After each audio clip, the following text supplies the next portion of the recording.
can only honor Him and thank Him.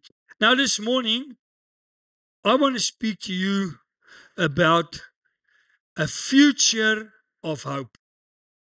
Our future still has hope. You know, the Bible says it's going to get dark in the world in the end times. If it gets dark and stuff is getting more severe, more bad, what do we need to do? It says, look up, for your help has arrived. He has arisen and He has arrived.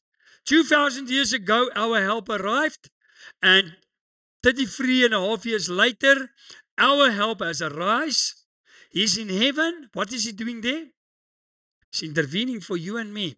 So, because of Jesus, we have a hope and we have a future. And I want to start off with Jeremiah 29, verse 11, which says, "For I know the plans that I have for you, says the Lord. They are plans for good and not for disaster, to give you a future and hope." Amen. Sometimes, we all do that. We say, oh, the government is useless. They are useless. But we are also useless. Who's not useless that's here this morning? You're not useless, Tulani. I will tend to differ. In what way are we useless? Now, the word useless is not a good word. But we're not doing what we're supposed to do. Why? If we did what God has sent us to do, the whole world would have been saved. The whole Bible's kloof would have been saved. Your household would have been saved. All the people in your place where you get to will be saved. So we're not useless, but we are a work in progress. Amen. We have a future and we have a hope. Jesus Christ is our future. He's our hope. Without God, we can't do anything. But with God, we have a hope. We have a hope. And then He says in verse 12, "In those days, when you pray, I will maybe listen. I'll only answer you when I feel like it. No, I will listen. If you look for me wholeheartedly, you will find me. I will be found by you, said the Lord. I will end your captivity and restore your fortunes. I will gather you out of the nations where I send you and will bring you home again to your own land." What does He say? If you look for me wholeheartedly. To serve God it's a heart thing. You don't serve God with your head. Many people, they can quote the Bible like that. You don't impress me if you quote the Bible like that. You know how you impress me? When you act on it. And you follow the word. Many times I will come to people. I'll never tell them I'm a pastor. You know why? Some pastors, I see them. When I see on their cars, there's got this branding, Apostle so-and-so, I already feel like running. I don't have to declare what's inside of me. I can show people what's inside of me. So to serve God, your heart must be in it. And to serve God, why do we serve God? Because of a law? No. What's the biggest commandment? Love. Love. It's the biggest commandment. And next to that, love God and your neighbor as yourself. Who wants to see his neighbor going to hell? You know what? I don't want to see Julius Malema go to hell. But I criticize him. If he do stuff wrong, I say, that guy, one bullet, one boer. Or one bullet, one Malema. No, we must pray for him. God can save his soul. Doesn't matter. What does the Bible say about your enemy? I'm not his enemy. But according to him, the boers are enemy. Or maybe it's someone else. Don't see him as your enemy. See him as a potential soul that can be saved. The more we see the good in people, the more we see God's love in people, the better this world will be. But you see, we all get cross, and what is the Bible busy doing in South Africa? It brings division. The government has got nothing more to present to the people. So what do? They bring division. To let the people feel you're not one. We are one. You are in Christ. You are one. We are one mission. We've got one mission on this earth, to love God and to save souls. That's our biggest mission. If we as a church don't do it, close the doors of the church, go home and serve God by your house. I said to the people this morning, some people, they are like submarines. On a Sunday, above the water, the people see them coming to church and be very good. When they leave the church here, oh, the family, they start shouting at each other. And then during the week, if you want to talk to them about God, they tell you, listen, Pastor, my religion is private. Is that biblical? You'll never see in the biblical, your religion. What is private? Your prayer. Prayer life. Bible says, go in your inner room, talk to your Father, and He will uplift you. But there's also a prayer that we as a church pray for each other, that we need to pray for each other. If you want a better pastor, pray for him. If you don't pray for him, you will never get better. I believe with my whole heart that the members, the people that comes to church on a Sunday, the best people in the world. Why? If me as a pastor, that God given you to me as a pastor, and I say, oh, you're useless. How can I say God gave you to me? It doesn't mean if God gave you to me that you're going to be the best person that I have. But what is my mission? To make you a better person for God. And to see the better in you, to love you. If I do anything in this church, but I don't love you, I just want to have an English service so that people can see the pastor is doing something. No. Why do I have an English service? Why do I have an Afrikaans service? Because I love God's people. I want God to change the world, but I can't do it on my own.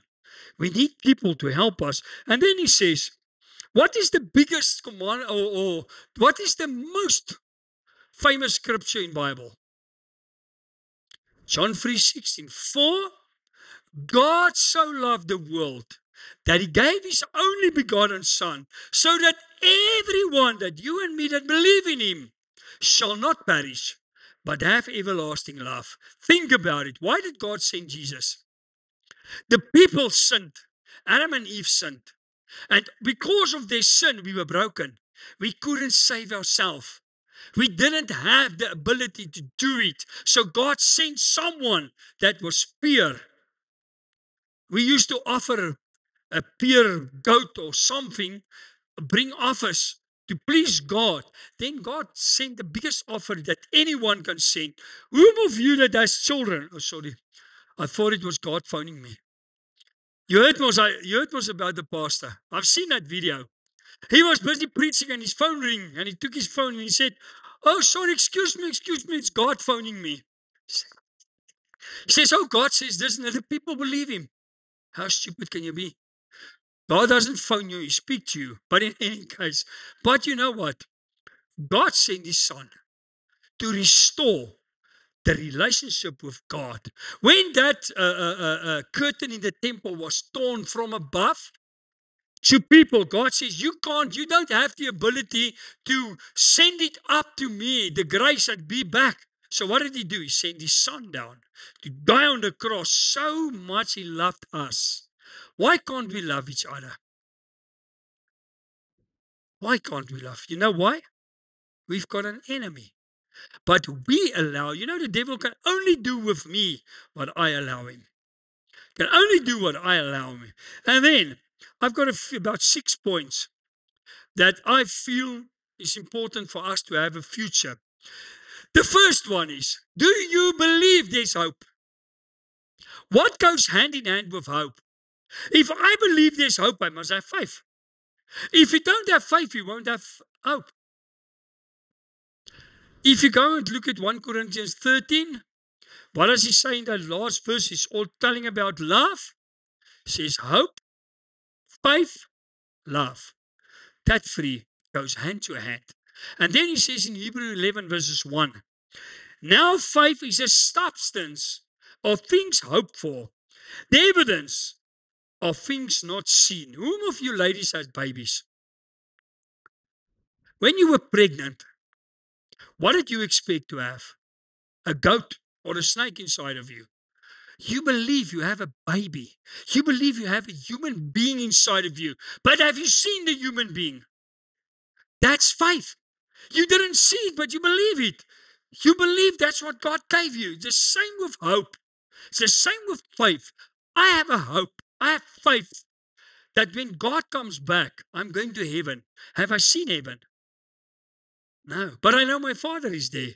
And because He's a good Father, heaven must be a good place.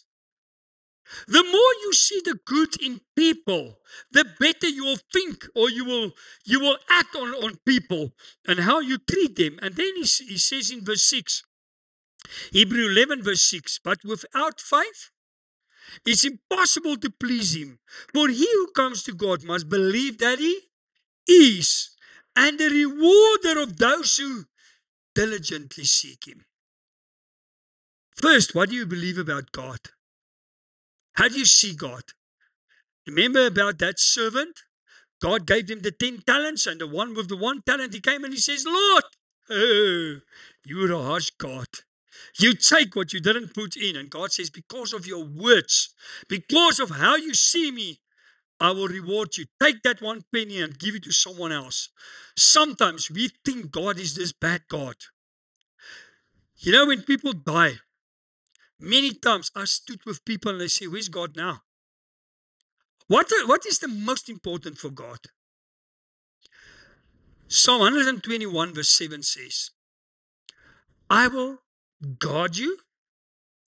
I will save your soul. I will carry you. I will sustain you. The most important thing is our souls. When you leave this earth, and then he says in verse 8, I will protect your coming out and going in. What is your coming out? Or you're coming in and going out. What is your coming in? So when you were born into this world, verse 8, and your coming out is in heaven, because he says in that scripture, until eternity. So God's most important thing is, when you leave this earth, how does your soul look? Are you a good person? How do you know if someone is a good person? A good person brings out good things. Where? Out of his heart. How do you know what's inside of a person's heart? Comes out of his mouth. I will speak to someone 5 minutes. 5 minutes is enough. I'll tell you what's inside of your heart. Because what's inside of your heart will come out of your mouth. We must be good people. How do you become a good person? Fill yourself with God's word and with prayer so that the Holy Spirit can lead you. And then he says in Romans 15 verse 13, now may the God of hope. Who's God? His hope. His hope. The world don't have hope. So they make plans to sustain themselves. But we've got hope. God is our hope. Even if you lose, Job lost everything, but he still had hope. Why? Because he knows God is not dead. I will lose hope when God dies. And that will never happen. The devil thought he died, but he couldn't die. Because he's almighty. The devil is mighty. Don't underestimate the devil. Don't play on the devil's ground and think he's going to leave you alone. Play on God's ground so that the devil can't touch you. But the devil is mighty, but God is almighty. He's got all the power to sustain you. And then he says, now may the God of hope fill you with all joy and peace in believing. You see, faith. You must believe God is hope. God fill you with peace and with joy. And then he says, that you may abound in hope by the power of the Holy Spirit. You see, many people, they act in the world, but they don't have the Holy Spirit inside of them. Romans 8:14 says, he that is led by the Spirit is a child of God. I can have the Spirit inside of me, but it doesn't matter. It doesn't mean He led me. I can't say I'm led by the Spirit, but I break into the church. Or if I'm led by the Spirit, but I come to you and I steal your stuff. Or I'm led by the Spirit, but I bat me off the members the whole time. It's not a Spirit. You've made you have a Spirit inside of you, but you don't allow Him to come out of you. And then the second thing. What is the most important thing if you want to hope? Make right with God. Make yourself right with God. Lord, what is there in between me and you? What stands between you and God? What make that you don't have hope? You know, sin is a bad thing. Bitterness is a bad thing. Unforgiveness is a bad thing. It's a bad thing. I can't say, I forget maybe Wayne that did something to me. And I say, oh, when I hug him and I say, when I love you, my brother, I've forgiven you. But when I come to the next member, I say, you know that, Wayne, stay away from me. No, that's not forgiveness. Forgiveness is to forgive and forget. Some people forgive, but they don't forget. Have you thought if God don't forget, we will have problems? Where's Jesus now? At the right hand of the Father. When He was crucified, what was in His hands? Scars. The scars is still in His hands. But when God is speaking to us, when Jesus is speaking to God, what does God see? Our names. Because it says, your names was pierced into my hands. So God does, if God has seen the scars, we would have problems. So when God, maybe if God ever see the scars, what would Jesus say? Father, yeah. Yes, here's Malcolm's name. Here's Louise's name. Here's Wilna's name. Here's the people that sit here. Every one of us that belong. Here's our names. He says in Isaiah 1 verse 18, what does we do to get right with God? Come now. Let us reason together. Isn't it wonderful? The God of heaven, He bows down to earth and He invites us. And He says, my child, come. I want to reconcile myself with you, although you are the sinner. Although you are in the wrong, why can't we do it to people? God do it to us, but we can't do it to one another. We hate each other. I don't say, but okay, sorry, I'm preaching to the wrong crowd this morning. But maybe someone on Facebook that's not saved, maybe they will hear the message. But you, thank God you are saved. But He says, let us reason together, says the Lord. Though your sins are like scarlet, they shall be as white as snow. Though they are red like crimson, they shall be as wool. But then God's inviting you. And then He says an important thing in verse 19. He says, if you are willing and obedient. In other words, listen. Matthew 7:24, everyone that hears these words and act. How do you know if someone is listening? He's acting. He's acting on the word. He's doing, he's following the word. He says, you shall eat the good of the land. Many people hear, but they don't listen.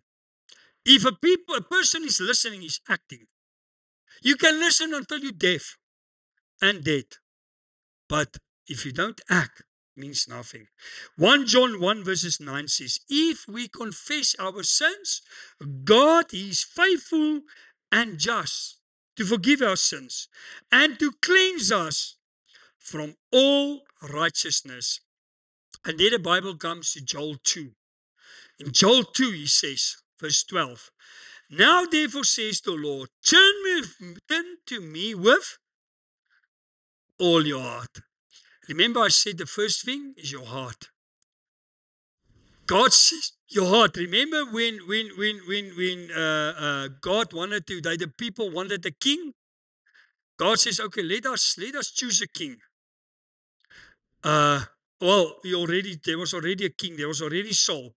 But God was not happy with Saul. He says, okay, I'm going to get a new king. And they brought all David's brothers except him. Why? He was not good enough in their eyes.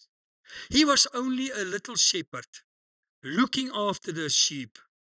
But never did they ever thought that the shepherd will be the most important person in the world. Why? God become our shepherd. Psalm 23 says, the Lord is our shepherd. David was a little shepherd, but they didn't know he had an important role to play. So they called all his other brothers. And eventually Samuel said, where? He said, he's still another brother. Said, yes, he's a little one, but he's a little sheep laborer. He's looking after the sheep. He's a shepherd. When they called him, God says, I don't look what's beforehand. I look at the heart. Maybe your heart is not right with God. Maybe you feel sorrow in your heart because of people that did stuff to you. Forgive them.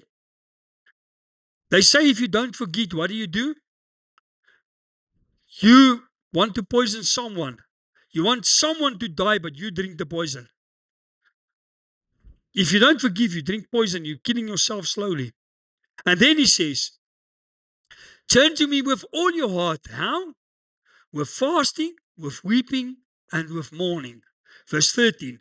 So rent your heart and not your garments. Some people, they want to tear their clothes when stuff is not going well. If I tear this shirt here, if I maybe needle it again, if you look from far, it will look nice. If you torn your heart, you tear your heart apart for God, your heart will never be the same. Why? There will be a scar. Your heart can be fixed, but that scar, it must be a good scar for God. Tear your heart away. That's what he's meaning. Tear your heart away from the worldly stuff, the stuff that takes you away from God, the stuff that leads you to destruction, the stuff that makes that you can't serve God to the fullest. And then he says, the third thing, who's our hope? Jesus is our hope. Without Jesus in your life, you will not have any hope. Jesus is your hope. We read in Isaiah 42 verse 1. And here he's prophesying about Jesus that's coming to this earth. And he says, behold my servant whom I uphold. If God uphold Jesus, will he uphold you? Because 1 Corinthians says if you are in Christ, you are a new creation. So what happened? Your DNA becomes Christ. So if God uphold Christ, he will uphold you as well. Elect one in whom my soul delights. Can you say this morning, Lord, your soul delights in me? Or do you say, Lord, I came into this service this morning, but pornography is big in my house. There's some stuff. I know, I've told you many times, what am I battling? Cell phone. Cell phone is my God. I'm battling that cell phone. I say, Lord, I'm going to throw it in the dustbin. We all got something that God's soul doesn't delight in. Work on that. I have put my spirit upon him. Thank God for his spirit inside of us. He will bring forth justice to the Gentiles. And now people, I can't understand, especially the Afrikaner people. I see them a lot. They're not even Jews, but they want to follow the Jews' law. Thank God I became saved as a Gentile under Christ, not under the law. When I got saved, there was no law. There was Christ. The laws is still there. Thank God I don't have to follow all 600 and I don't know how many laws. There's over 600 laws. Thank God. And then he says in verse 3, a bruised head he will not break. Maybe you feel, Lord, I'm broken. Maybe you feel, Lord, I'm not worthy. Maybe you feel, Lord, I can't make it. Lord, I'm a bad person. You know, there's a guy in this town. He was here in Afrikaans service. The week before last week, we have the privilege to lead him to Christ. He was a drug addict. People wrote him off. People said, we don't want to mingle with him. He's saved. And you must see him following Christ. That's what God came for. If this church is a hospital for sick people, it's not a gathering for saints. See, many people think if I come to church, oh God, I want to experience. I want to feel the anointing. The anointing will pass, but your heart will stay the same. Change your heart. Say, Lord, if I come to church, I want to serve. And then he says, a bruised head he will not break, and the smoking flax he will not quench. When I came back from the course on Thursday night, we had load shedding. Well, the power was off. It was a big weather. So at one stage, I put out a candle. and there was still the smoke coming up. That's what God says. Although the flame is gone, the smoke is still there, I will not write you off. There's still a chance to save you. When is your chances over? When you blow out your last air, there's no chance anymore. But as long as you live, God will always help you. And then he says, verse 6, well, he will not quench. He will bring forth justice for truth. Verse 6, I, the Lord, have called you in righteousness and will hold your hand. I will keep you and give you as a covenant to the people, as a light to the Gentiles. We are the light of the world. Jesus says, go and read that Matthew 5 again. He's talking about us. That's the light of the world. Jesus says, I'm the light. John says, I'm talking about the light. He says, I'm not a light, but I'm talking about the light. His name is Jesus. So if he's the light and he lives inside of us, what do?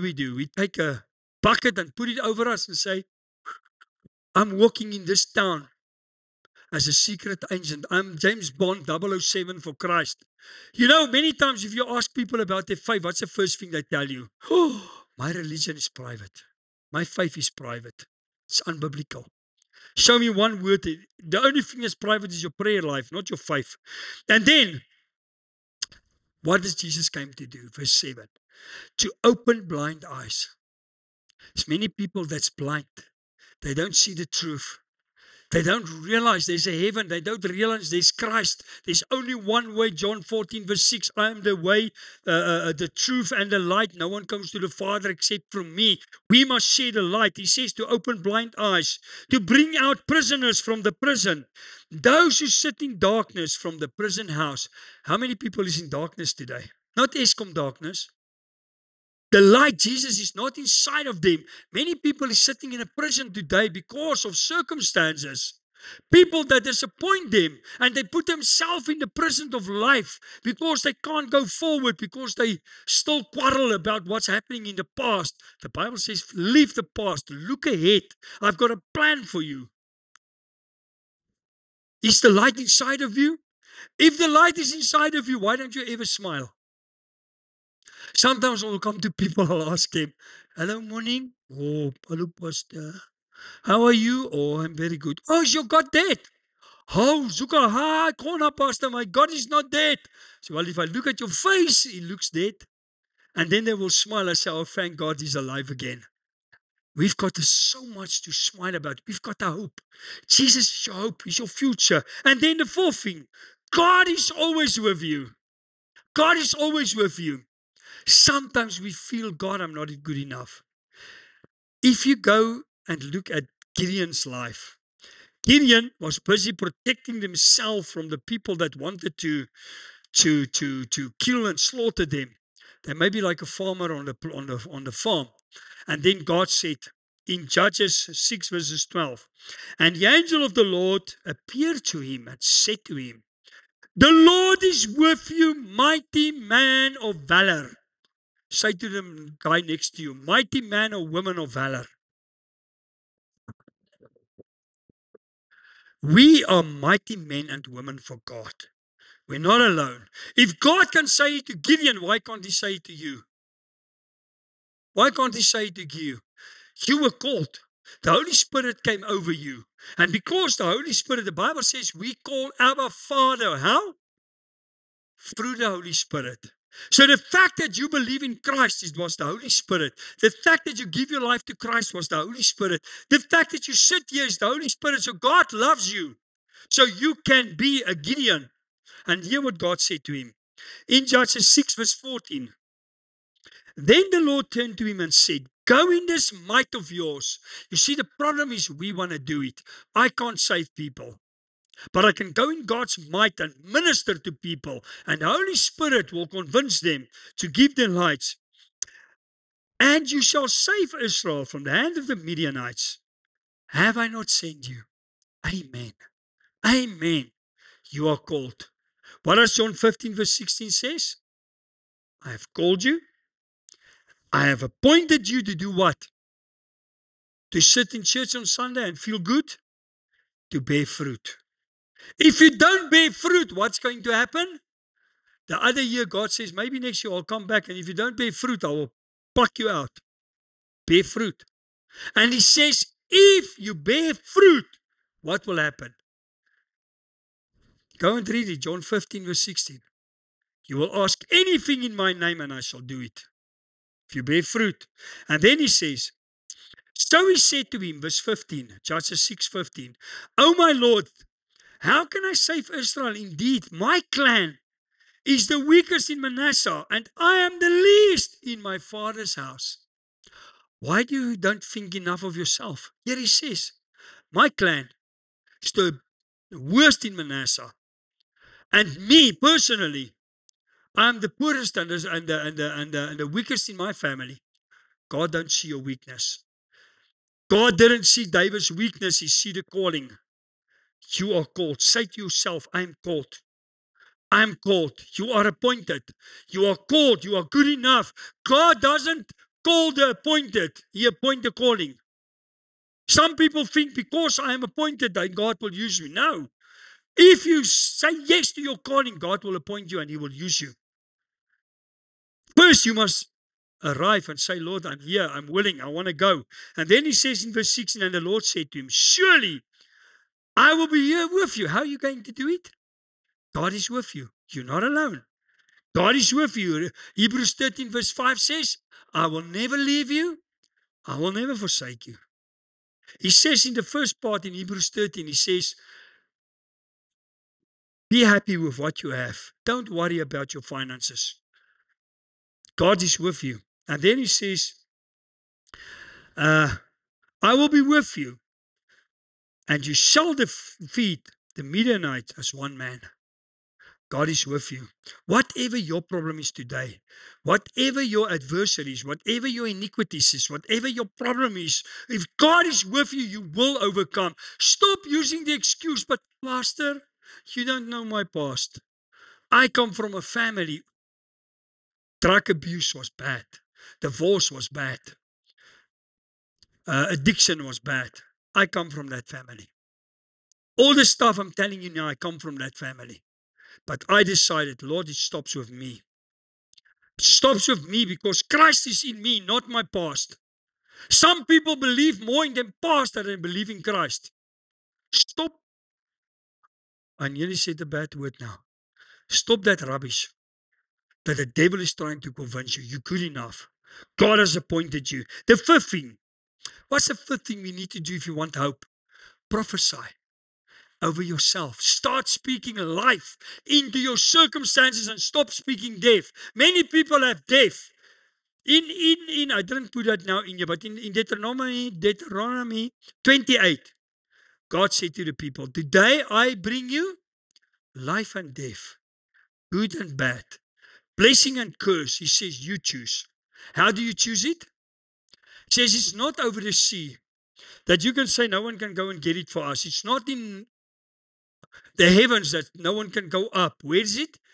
In your heart, in your mouth to speak. Prophesy over yourself. Prophesy. Ezekiel 37 verse 7. So I prophesied as I was commanded. Are you allowed to prophesy over your life? Proverbs 18:21 says, life and death is in your mouth. He that uses it will bear the fruit. Verse 20 says, with your house, you set the table in front of your life. With your mouth. Change your words. He says, so I prophesied as I was commanded, and as I prophesied, there was a noise, and suddenly a rattling, and the bones came together, bone to bone. What did Ezekiel saw? He saw this graveyard with bones lying around all over the show. It was only bones, dry bones of dead people.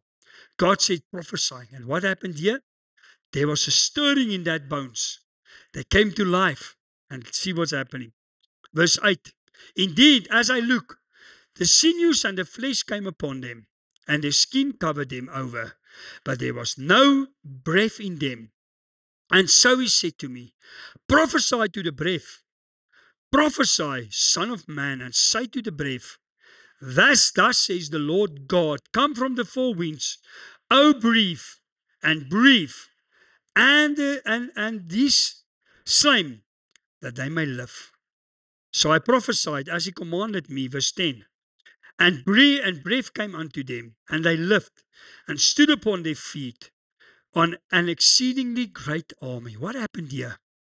God started saying to him, prophesy over Israel. Prophesied that goodness is coming to Israel. Prophesied and said that dead bones in Israel is finished now. It's a time of restoration. It's a time of heading to something bigger. And he prophesied and he believed it. Maybe in your circumstances you feel, Lord, that appointment that I'm searching for, it's dead. That work I'm looking for, it's dead. Father, my dry bones, I can't get them oily enough anymore. Lord, I can't even stand up. I'm old now. Start prophesying. You can prophesy death or life. Choose this morning and say, Lord, he prophesied life over that, and suddenly they came skin. There was skin on them. Sometimes we have the skin, we've got the bones, we've got everything, but there's one thing that's not there. And what was that? The Holy Spirit. Don't do anything without the Holy Spirit. Ask the Holy Spirit to guide you. Get a word from God. God's word will sustain you. God's word will carry you. He will make you better. And then the last thing. What was the most important thing we must not do? Don't stop praying. Some people, when they get on moed verloor vlakte, they get to a pity party where they feel sorry for themselves. God knows I like to feel sorry for myself. Eish, man. You know that tree that my car's usually parked. Sometimes I will come to this church alone. I feel sorry for myself. I say, oh Lord, why me? You know that song of Chris Christopherson? Why me, Lord? What have I ever done to deserve even one? So I feel, Lord, there's a curse on me. I feel, Lord, I can't make it anymore. But you know what? I feel sorry for myself for a few minutes. And then I start confessing God's word over my life. And if I finish, I said, Lord, now I feel better. And you know what I do then? Then I will know there's someone else going through a bad patch. I will go and pray for them. I will go and pray for them. And as I will not pray for you if I don't believe it. Because I believe it, then God changed myself. Don't stop praying. What does he say in verse 12? Jeremiah 29 verse 12. In those days, when you pray, I will maybe listen. I don't feel like answering you. I don't feel like listening. No. I will listen to you. God will. The problem is it's not him that don't want to. It's us that don't believe. He will. Isaiah 65 verse 24 says, Isaiah 65, 24, it shall come to pass that before they call, I will answer. And while they are still speaking, I will hear. Before you call, God will answer. While you speak, he hears. So before you even call, he knows what you want. But while you ask him, he hears. But what does you learn about this? He knows your heart's desires, but he wants you to pray about it. He wants you to give your problems to him. Then he will hear and he will act and he will do. God is a God of performing. Matthew 21, 22. And whatever things you ask in prayer, believing, you will receive. You must believe. James 5, 16. Confess your trespasses to one another. Maybe. Sometimes we pray, but we're not allowed to say, Lord, let go. You know what is the biggest thing that people have today? Pride, self-esteem. They can never say, I'm sorry. They can never say, Lord, I'm also in the wrong. God knows my heart. If I'm wrong, I will say I'm sorry. It's the easiest. What does it take from you to say I'm sorry? It doesn't make the other guy bad. It doesn't make you look bad in the other guys. Maybe you feel like it, but it's making you a better person. Try and do that. Try and say sorry. I know women, it's very hard to say sorry. No, you get good women. I'm just joking. They say a woman is like an elephant. It's worse than an elephant. An elephant has a very good memory, but a woman has got a better memory. She even remembered things that still didn't happen. No, I'm joking. I'm joking. He says, confess to one another and gossip about one another. Pray for one another that you may be healed. The effective, fervent prayer of a righteous man shall avails much. Who is a righteous man? It's not a man that's always right. It's a man that can confess his sin. It's a man that can say, Lord, before I pray, I'm sorry. Lord, before I pray, I gossip about Lynette. I'm sorry, Lord. Not really, Lynette. I'm sorry, Lord. He's a guy that can say, Lord, before I pray, cleanse my heart. Make my heart better. Restore whatever the devil took from my heart. And then the last scripture, Romans 12 verse 12. Rejoicing in hope. If you have hope, why don't you rejoice? Why are you always sad? Why are you always crying? Why don't you see if we look at you, oh Lord, my spirit is dead. Patient in tribulation. He doesn't say there will not be tribulation. He says patient. In other words, in your tribulation, wait on God until He performs a miracle. Continuing steadfastly in prayer. Steadfast in prayer. Maybe you need something from God this morning. I can pray for you until I'm blind in the face. I can pray for you until you fall on this carpet and never wake up. Or only wake up 3 days later.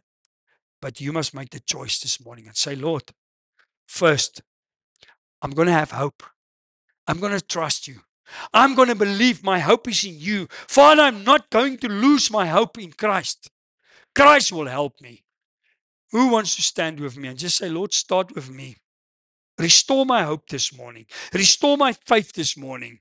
Let me set the records right with you. Let me get my records straight with you. Let me change whatever the devil has stolen inside of my heart. Let me get my relationship with God right again. And, Father, let me get my relationship with people right.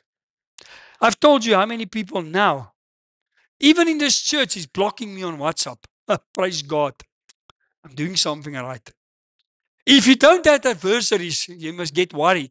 If you don't have attacks on your life, get worried. Maybe you're not afraid to the devil. The Bible says the devil is there.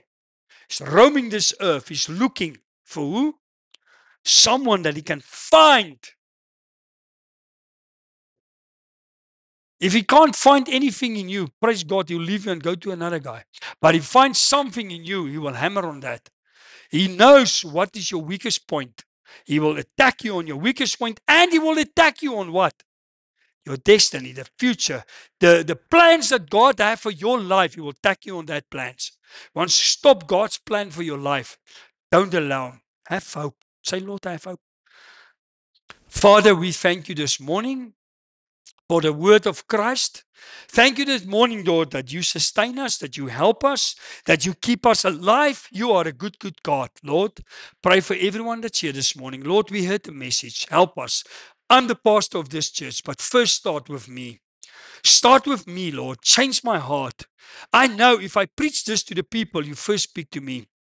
I can't preach it, Father, but I don't believe it and I don't act on it. Help me. Help me, Lord. I've got a lot of iniquities, but by the grace of God, thank you that you reveal it to me and that I can work on that. And so does everyone this morning that stand with me. Everyone that's here in this church this morning, Lord. We honor you that you never leave us or you never forsake us. Thank you. And the whole congregation say, Amen. Thank you very much. Let's